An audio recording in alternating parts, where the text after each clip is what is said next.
Good morning বন্ধুরা, রাধে রাধে। তোমরা কেমন আছো? আশা করি সকলে খুব ভালো আছো। আমিও বেশ ভালো আছি। আমি শান্তি, আর শান্তির ঘর সংসার চ্যানেলের নতুন একটি ব্লগে তোমাদের সবাইকে স্বাগতম। দেখো অ্যাডিনিয়াম গাছগুলোতে কত সুন্দর করে ফুল ফুটে আছে। আর আমি সকাল সকাল কিন্তু এই ফুলগুলো থেকে আমার ভিডিও করা স্টার্ট করি। খুব সুন্দর লাগে, ফুলগুলো দেখলেই একটা অন্যরকম আর কি মনে আনন্দ হয়, সেই কারণে সেখান থেকেই শুরু করি। তারপরে এই যে দেখো আমার বাসি ঘরটা এখন সম্পূর্ণ পরিষ্কার করে ঝেড়ে গুছিয়ে নেব, তারপরে আমি ঝাড় দিয়ে নেব। তো তোমরা সম্পূর্ণ ব্লগটি দেখতে থাকো, আশা করি তোমাদের খুব ভালো লাগবে। এখন ঘড়িতে বাজে সকাল 6টার মতো, আর আজকে হচ্ছে মঙ্গলবার। তো ছেলেকে স্কুলে পাঠাবো, ও কয়েকদিন ধরে অসুস্থ ছিল, সেই কারণে স্কুলে পাঠাইনি। আর আজকে যেহেতু একটু সুস্থ হয়েছে অনেকটাই, কালকে থেকে ভালো লাগছে, যে সেই কারণে আজকে পাঠাবো। আর জানি না কেমন স্কুলে যেতে চাইবে কি না। সবসময় তো বলছে যে আমি স্কুলে যাব না। আর বাচ্চারা যদি একটু পড়াশোনার মধ্যে না থাকে তাহলে না পড়াশোনাও করতে চায় না। তো সেই কারণে আর কি আবার রেগুলার বেসিসে আর কি স্কুল পাঠার চেষ্টা করছি, যেহেতু একটু সুস্থ হয়েছে। তো দেখো আমি নিচতলাটা এখন সুন্দর করে ছেড়ে নিচ্ছি, আর উপরটা তো সম্পূর্ণ ঝাড়া হয়ে গেছে। আর একার সংসারে না এই তাড়াহুড়ো করেই অনেকটাই কাজ করতে হয়।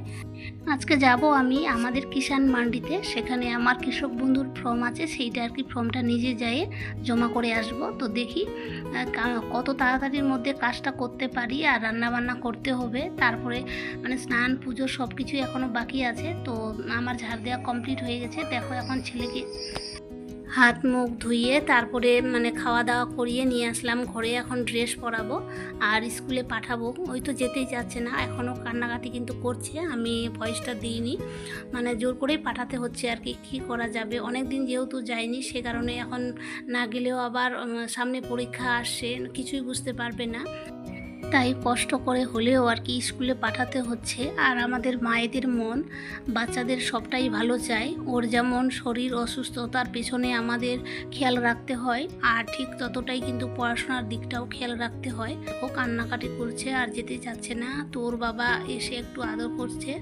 তারপরে পাঠিয়ে দেব স্কুলে। আর বাকি কাজটা তারপরে আমি করব। এখনও কিন্তু আমার থালা বাসন মাজা কিছুই কমপ্লিট হয়নি।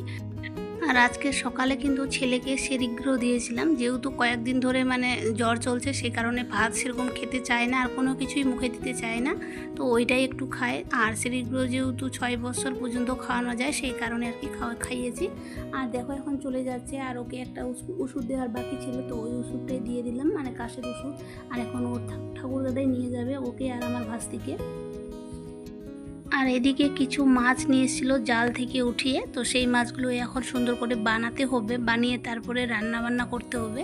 অনেক কিছুই কাজ আছে। তো দেখো একটা বড় কাঁকড়া আছে, আর একটা বোয়াল মাছ আছে, বোয়াল মাছ বলি। এত কাঁকড়াটা কিভাবে আর কি পাগুলো মেলে আছে যে কখন ধরবে আর পটাশ করে একটু কামড় দিয়ে দেবে, তো সেই ধান্দায় আছে আর কি।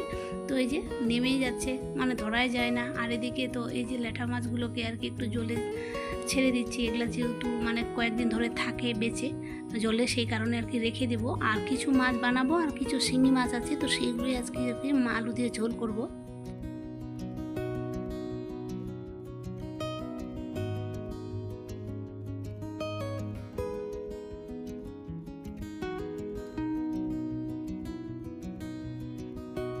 দেখো আমাদের একটা ছোট্ট পুকুর আছে, তো এই পুকুরে আর কি শিঙি মাছের বাচ্চা জিয়ানো আছে, তো সেগুলো আর কি দেখাচ্ছি তোমাদের। আর পাশে যে আমাদের পেয়ারা গাছটা আছে, এই পেয়ারা গাছটাতে কিন্তু প্রচুর ফল আসছে, আর একটু বড় হচ্ছে, তারপরে আবার পোকা লেগে যাচ্ছে। যখন খাওয়ার মতো সময় হচ্ছে তখন পোকা লেগে যাচ্ছে, আর ভিতরে সম্পূর্ণটাই পচা, খাওয়া যাচ্ছে না। আর এমনিতে তো লাল পেয়ারাটা খেতে খুব সুন্দর টেস্ট, তো কিন্তু কি এমন পোকা লাগছে আর কি যে ওষুধ দিতে হবে কে জানে। দেখো এদিকে আতা ফলও ধরে আছে, খুব সুন্দর লাগছে। মাছ টাছ বানিয়ে স্নান করে নিয়েছিলাম। স্নান করার পর ঠাকুরকে পুজো দেওয়া হয়ে গেছে, এখন চলে আসলাম কাপড়গুলো মেলে দিতে।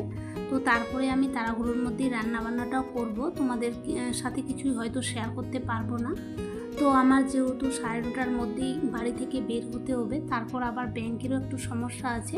সমস্যা বলতে ব্যাংকের নামটা চেঞ্জ হয়েছে, আইএফসি কোড ওটাই আছে, সেই কারণে আর কি ব্যাংকে ঢুকবো। অ্যাকচুয়ালি কী নামটা, যেহেতু আমার কৃষক বন্ধু যে ফর্মে সেই নামের ব্যাংকের ডিটেলস দিতে হবে, সেই কারণেই যাব, তাড়াহুড়োর মধ্যেই সেই কারণেই করছি। আর দেখো আমার রান্নাবান্না কমপ্লিট, আলু আর হচ্ছে পটল দিয়ে একটা ভাজা, ভাত আর হচ্ছে লেবু আছে, আচার আছে, আর এদিকে হচ্ছে শিঙি মাছের আলু দিয়ে পাতলা করে ঝোল করেছি।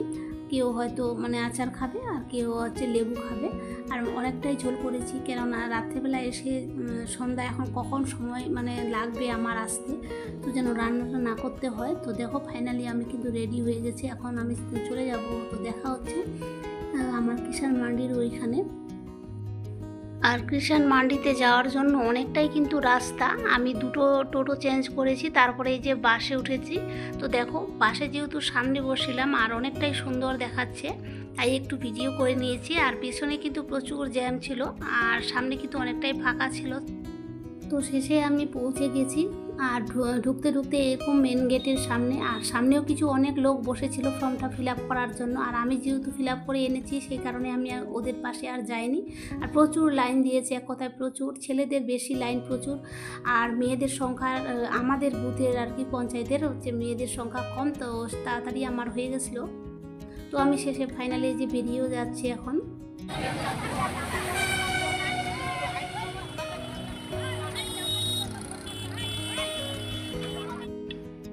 জীবনের প্রথমবার এই জায়গাতে এসেছি, তাও আবার একাই। আর একাই এসেও কিন্তু আমার কাজটা সম্পূর্ণ করতে পেরেছি, এটা আমার কাছে খুব ভালো লেগেছিল। আর তারপরে যখন আমি বাড়ি ফিরেছিলাম তখন বাজে কিন্তু দুপুর 1টা। তো বন্ধুরা, তোমরা যারা আমার ভিডিওটি এতদূর পর্যন্ত দেখলে কিন্তু এখনও লাইক না যদি দিয়ে থাকো, তো প্লিজ একটি ছোট্ট করে লাইক দিয়ে দাও, কেননা তোমাদের একটি লাইক আমার অনেক উপকারে আসে। আর ভিডিওটি যদি ভালো লেগে থাকে তো চ্যানেলটিকে সাবস্ক্রাইব করে অল নোটিফিকেশন অন করে বন্ধু হয়ে পাশে থেকো।